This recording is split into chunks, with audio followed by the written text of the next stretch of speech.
Hey everyone, welcome back to your week ahead astrology breakdown. I'm Matthew Oliver from Stillwater Alchemy, and it's July. It's July. We made it through the Cancer new moon. We still have a little bit of that goodness of Mercury in Gemini with Venus in Gemini. I say that because I filmed this video already and it was so long, everyone. I just was talking so much and there's just so many transits. And I was like, this doesn't flow. Sometimes my Venus and Libra, I'm like, this is not balanced. This is not going to, I feel like some of the things I was talking about are just like too, I don't know if cerebral is the right word, but like very maybe advanced. And I'm like, I don't think this is gonna translate well. So I'm just going to be focusing on the best aspects or the ones that I think kind of flow throughout the week to touch on the highlights. But if there are people that are interested in me just like literally talking about things for like an hour long, I guess that'd be like a podcast. For all of you who have major Gemini energy or Geminis, I get it. With all this Gemini energy, or at least like Mercury and Venus canoodling and having fun together, I was like, oh, this is you every day, just like wanting to talk and having so many ideas and curious about everything. I get it. I see you, Geminis. I see you. So we are just going to jump right in. Also, thank you for everyone who shared their Venus and Gemini stories on last week's video of how that manifested and some really cute things came up. And remember, we had the Cancer new moon last week. So lots of integration that's still taking place. And even if we just see the charts starting on Monday, July 4th, 9 a.m. Eastern Standard Time, remember that we had that Mars Pluto square happening all weekend and with the Cancer new moon, right? And so Mars, passion, anger, frustration, fighting what you're fighting for, Pluto, power, control.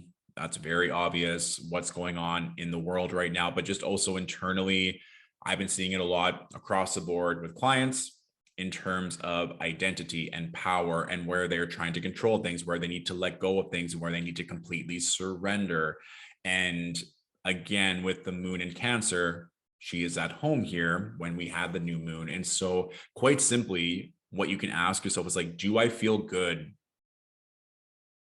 Do I feel good in this relationship? Do I feel good in this home? Do I feel good with this belief and with this mindset? Or is there a way for me to change the mindset or the situation?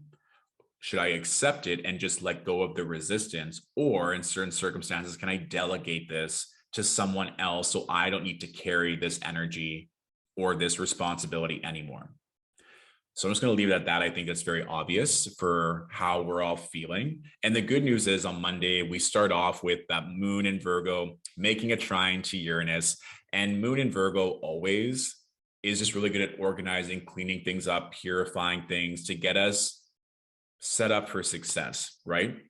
And I was hanging out with a friend this weekend and we both kind of said, it just feels like we're ourselves again after eclipse season, after the integration from that. And now it just feels like the dust has settled, or it may be settling, but definitely on Monday, if you are still feeling out of sorts, use Monday to get grounded, to do a little bit of cleaning, restructuring, reorganizing, whatever that is for you, to get back into a state where you can feel safe to start moving in a way that feels good for you. Because also we have Mercury making a sextile to Mars and Mercury being in its home sign of Gemini and finishing off that transit. It's a really good day for correspondence, communication, also just crossing things off that to-do list, right? I was even in the last video I channeled, it was like grants, proposals, emails, contracts. If you've been meaning to do things or send things out or follow up with people, Monday is a great day to do that for sure. Because when we move into Tuesday, Mercury ingresses into Cancer, Mars ingresses into Taurus. So it's going to be a completely different vibe. And what's interesting is we still have the Mercury-Mars sextile. It's just in a completely different combination. So Monday, it was in an air and fire sign, which is why I was saying correspondence, promotion, what you're passionate about, business. But then also this is the start of both of these planets' journeys in that respective sign, right? So Mercury is going to zip through Cancer. I think it's what, mid-July, July 19th is when Mercury will be in Cancer until, but then Mars is going to be in Taurus for the next like 5-6 weeks. So that'll be a bit longer. So again, with any new transit, looking to your natal chart, which houses are ruled by Cancer and Taurus, which you should probably already know because you've been following and you know the North Node's been in Taurus and we're already in Cancer season. So this is just going to amplify that energy even more so. With regards to essential dignity, Mars is said to be in its detriment in the sign of Taurus. This doesn't mean anything bad.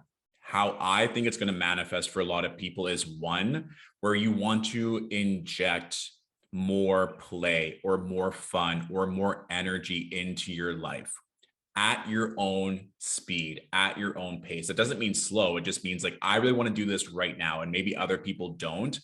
You probably don't want to wait for them because it's uncomfortable and annoying for you to do so. Or you maybe want to take things slow. How I also think it could manifest is don't be frustrated if it takes a long time for you to do something. I get this feedback a lot with clients who are like, I'm so frustrated why it's hard for me to meditate or why this isn't working out, but they just started doing that practice or this work maybe 6 months ago or a year. It doesn't mean it has to take a long time, but it also means that we just get to enjoy the process and we don't need immediate results. So in Taurus, again, it's like, don't rush me. I want to do this at my own pace. And usually at a place that is more slow and gradual, and then they can just enjoy the view, enjoy the experience, enjoy the tactile sensory of it all. So that can also be something as well. And this also reminds me to intuitively, where do you want to put your energy or passion or what's coming up? And you can even start tracking this Tuesday, Wednesday. I'll give a quick example. So Friday of last week, I've been thinking like, I really just wanted this gold bowl to put lemons on my kitchen island. It was like, I'd been seeing it. I was like, this is so random, but I was like, I just know to trust my intuition at this point. So literally on Friday, I went to my favorite home store in my neighborhood and it was literally about to close like 10 minutes before, but I'm like, no, I have to do it today. And the perfect bowl, like in my mind, was actually a candle. It was like a 36-hour bougie, beautiful candle. And I was like, okay, great. The moon is going to be in Leo over the weekend, making a trine to Mars. I'll just do some fire magic, some candle work around that transit. And then after the candle is done burning, then I can have this beautiful gold bowl to put my lemons in. All of that to say is, for me, I didn't know that I was going to be doing candle work this weekend, but it's been so nice. It's still burning now. And a lot's been coming up for everyone, myself included. And this weekend, as I was working and processing things, just having that candle burning, it was like everything just melted away. It's like, oh, this doesn't even matter. Or it's like, yes, I'm confident that this is the right thing to do for me. And it's kind of like how people, or some people, really want a house by the water, or some want it in the mountains, or some want it in the big city with like the rooftop penthouse view, like air energy.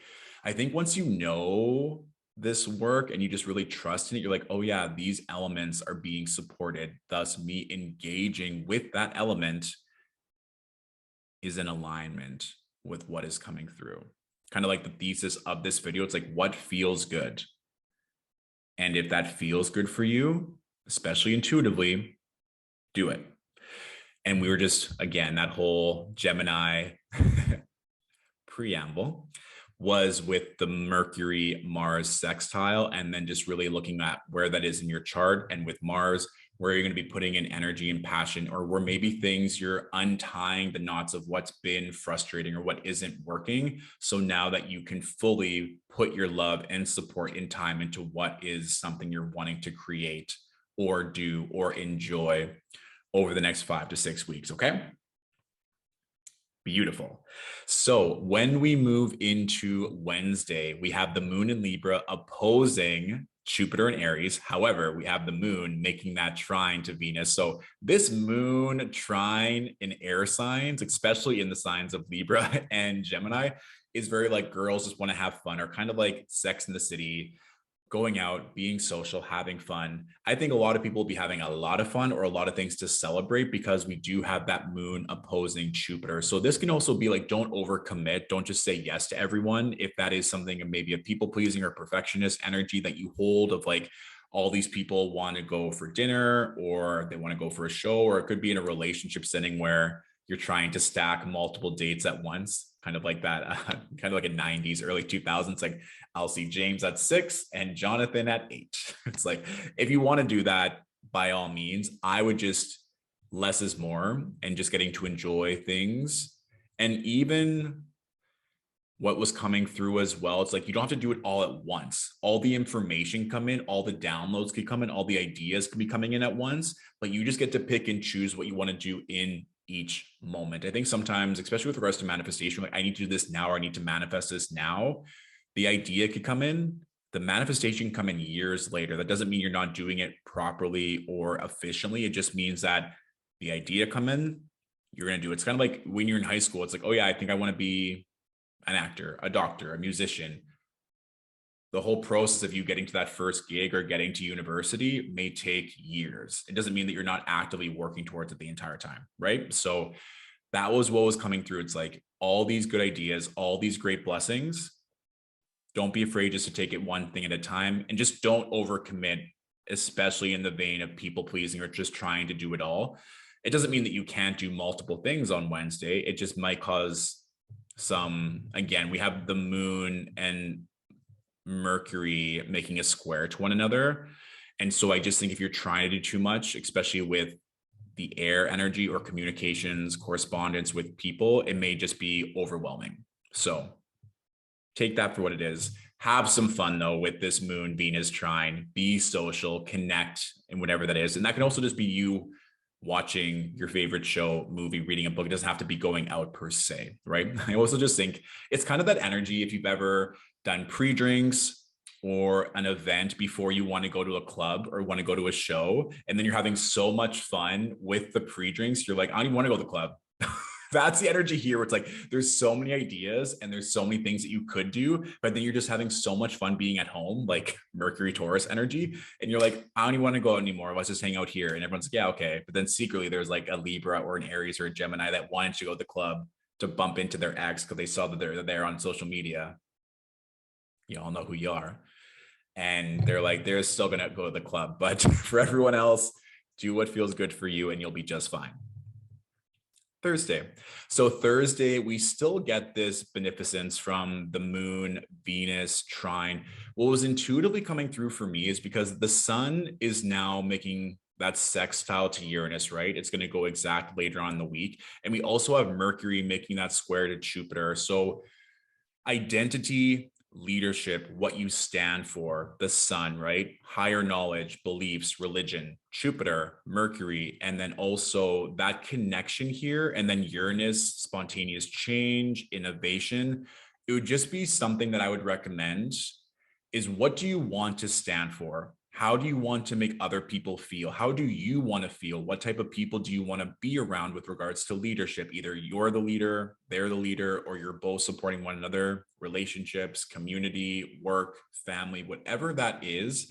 This would just be something that I would just ponder, pray, meditate on, and just see the type of even people that you look up to or resources or social media that you're adhering to, because water is just very prominent, obviously, during Cancer season, and it's going to be more prominent when the moon is in Scorpio. And so making sure that we're connecting with energy that is feeling good, inspirational, is heart-centered, I think would be a very good idea. And knowing what that means for us in our core values is obviously going to help us get there that much more proficiently. So just something to know, because otherwise the astrology between Wednesday and Thursday is pretty similar, but we're now getting closer to these aspects with the sun and Uranus and Mercury and Jupiter. Now, Friday, the moon ingresses into Scorpio, and now we have the moon making an opposition to Mars.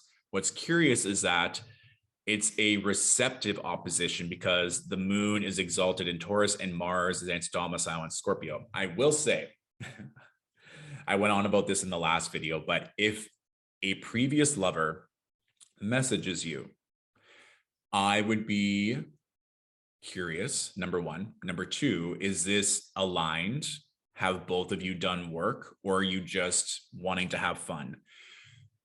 The moon represents our body and our health. Scorpio rules over the reproductive organs, and Mars can represent infection and disease. So I do not want any of you to be in a compromising position to elicit activities that would then lead to a future infection, if you know what I mean. This is not to scare anyone. Have all the fun you want, be safe. But it comes up on Saturday of just being in fear of things aren't working. What if, and then going back to a source that feels good. And that usually manifests in a relationship or a lover, right? Like root chakra, it's the very first one in terms of survival and stability. And so I think we've all been there in the sense of like, we are lost. We want to connect with someone that we used to love or that understands us in that more intimate way.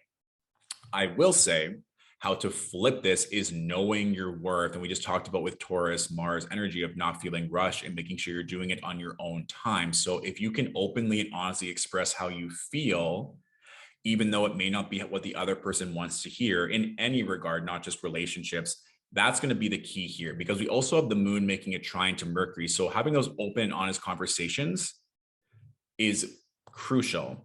And that way, this Mars moon energy, like we said, it's a mutually receptive opposition. So it would be curious to see, and that can even just be the conversation with yourself. It doesn't have to be with anyone in particular, being like, I know that this action is the best thing for me. I know this feels good, even though there might be a fear around it from X, Y, and Z, my conditioning, my finances, my whatever it may be. That may all come to surface on Friday. And then Saturday, we have that grand water trine between the moon, the sun, and Neptune. So Saturday is a phenomenal day if you want to get any kind of healing done, mind, body, soul, but especially like your heart, your emotions. So healing could also just be going by the water and just having that connection, having a bathtub. I was going to say having a bathtub, like having a bath, being in the shower, like taking that time for yourself, or Reiki, or going to the spa, or a massage, or your therapist, whatever that may be. But Friday, Saturday, great days for that. And again, just to see how this type of energy manifests for you, seeing what's coming to the surface, seeing if you just want to cry. I also have recommended this to clients as well. If you feel like there is something that's blocked or that you're not able to get past something, in any aspect, sometimes just crying and letting it out, especially during a water season, like Cancer is, could be good. Like if I ever watch The Notebook, I just bawl, or The Normal Heart, just bawl. And sometimes I need, like if I'm feeling frustrated, I'm not able to express it in a certain way, I'm like, I just need to cry and let this emotion out. That could also be a very prominent theme on Saturday. The one thing I will say, especially with what came through strong intuitively, especially with the transits here, the moon conjunct the south node, and then the moon opposing Uranus. I just think that for some, because normally with the south node, it's about releasing, letting go. But then Uranus is spontaneous, unexpected change. For some people, it might be, I'm afraid this isn't going to work. That fear, the shadow that Scorpio represents. So instead of letting go of the fear, I'm going to let go of the dream or the belief that it's possible, and then revert back to old ways that used to feel good. So instead of getting past this shadow, I'm going to revert back. And then in that example, go back to this lover, even though I know they're not good for me, even though I know it's not aligned or whatever the narrative is, it feels good in the moment. So that's just something I want you to think of. It could also be like going back to a job. It's like you've been starting your own business. Maybe you're in a rough patch right now, or things aren't going the way you want. It's like, oh, maybe I have to go back to my old job, and that's going to be really hard for me. I think it's the right thing. It's like, is it the right thing, or is it something in this moment where something can be tweaked to make you feel happier where you currently are? So that's just something to examine. Like I said, the emotional healing with this water trine Saturday will be really nice, because Sunday is a complete 180.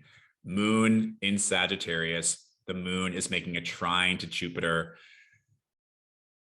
And that is a really jovial, happy energy. The notion I compared it to is like if you have ever had a big exam or finals week, especially around summer vacation, and you finish that last exam, you submit it, and you just go outside and you feel the sun on your skin. It's like, I'm free. All that studying paid off. Or if it didn't, it doesn't matter because you're just like, I am done. I'm just going to go have some ice cream and like frolic. That's the energy. So I do think that, and even on Saturday as well, the moon squaring Saturn, it's like, don't forget those boundaries or your word or what you need to feel safe and secure. And that could also be annoying. It's like, I know I said that I would do this, but in this moment, I just want to do that. That, honor Saturn in this moment. I think it'll help you move past this. And then again, like I said, we have a grand water trine. It's just that there might be some energy that is pushing up against you or pushing back to just make sure that you're going to get to where you want to be. And also to one, if there are people that you don't want to hang out with this weekend, please do not hang out with them in any regard. Because again, water, if you think of a glass of water, it just takes on the properties of whatever is in it. So if it's lemon or citrus or cucumber, it might add some good flavor. If you put dirt or poison in the glass of water, it's going to change it completely in a maybe not so favorable way. So if you want to be around certain people, great. If you don't, also great. Please, please, please trust your intuition, especially when you have such dominant water energy. Also, Friday, Saturday would be a great day for dream work, whether it's journaling, visualizing, or just physically what you are dreaming, because they're going to be coming through very, very strongly. Okay, great. That is all. Sunday, like we said, have fun with this moon Jupiter. It'll just be a nice day to just breathe, be happy. Maybe there's something that came through on that Wednesday, Venus, moon, trine, that you're like, I want to go back and explore that or reconnect with them or see how their weekend went, because now we're on the other side of it and you knew what the astrology is. So now you know that moving forward, it's going to be a nice, pleasurable energy. So the astrology question of the week that was posted on last week's video was saying, wondered if you might tackle this question. Any insight on why certain astrology sign energy manifests at certain times? So they said, in my 20s, I used to only attract Cancerian energy. And this past year, everyone who speaks to me has Taurus energy. Just wondering. So this can manifest in a couple different ways. Energetically, in my opinion, if you keep attracting one similar energy, whatever that may be. It could be a spirit animal. It could be a number. It could be a zodiac sign. It's probably the universe's way of getting your attention of this energy is something that could either benefit you or that you're meant to learn from, or both, right? And so we know that the North Node is in Taurus. So that's affecting everyone. And those themes of Taurus of safety, security, finances, wealth are all coming to the surface in different ways. Second of all, with regards to the astrology, there are different timing techniques that we can look at. And this is where I went down the rabbit hole on the previous video. And I was like, and this is not going to resonate with everyone. However, one of the timing techniques I use a lot, it's called annual perfection. So every year on your birthday, you start a new 12-year cycle and you have a time lord every single year that is also activated. So if your time lord, let's say, is in the sign of Taurus, then you might very much resonate with that sign throughout the entire year. It's like your guardian planet in that sign is obviously going to influence you. It's like if you're in Italy for the summer or for the year, you're probably going to learn Italian. So that energy also might become very attractive to you. Like, oh, I didn't know that Italian people were so beautiful until I lived here for a year. Oh, like this is pasta, like pasta back in my home country is not the same. It's like all very Taurus themed, of course. So that's one timing technique. Another timing technique is called secondary progression. So if you wanted to look into this, I will probably do more content around this in the future, but secondary progressions is a great timing technique. It's the notion that every day after you were born represents 1 year in your secondary progress chart. So let's say you're 30 years old, your secondary progress chart would look what your chart looked like when you were 30 days born. I know sometimes it's hard for people to wrap their head around, but for example, your progressed sun moves 1 degree every year. Your progressed moon moves signs every 2.5 years, given that the sun moves signs every 1 degree every day normally. So then it would represent a year in your chart, and how the moon moves signs every 2.5 days, which correlates to 2.5 years. Okay. So I say that because one's progressed sun, let's say if you were born at the beginning of a zodiac sign, right? Let's say you're born at the beginning of Aries season. By the time you turn 28, 30, 31, your progressed sun has now changed from being in Aries to now being in Taurus. So that can also change things up. Same as your Venus sign, that would change for most people every about 21 years, depending if it was around a retrograde cycle or not. And so these are just things that are fun to examine, whether it just be on an energetic level or a astrological level. And again, just have fun with that energy either way. But astrologically speaking, I would pinpoint it to secondary progressions, solar returns, and of course, the transits that are going on in real time. Like we know that the North Node and Uranus are in Taurus for all this year. So that can also just be an energy that a lot of people are working with either way. Okay. Okay, perfect. So let me know how that all resonated. If there are certain things that you are curious about or any other questions you would like answered in future videos, or just fun manifestations that are coming through in retrospect from last week or that come through for this week as well. Okay. Thank you all for watching. Have a beautiful week ahead. I'll talk to you soon. Bye.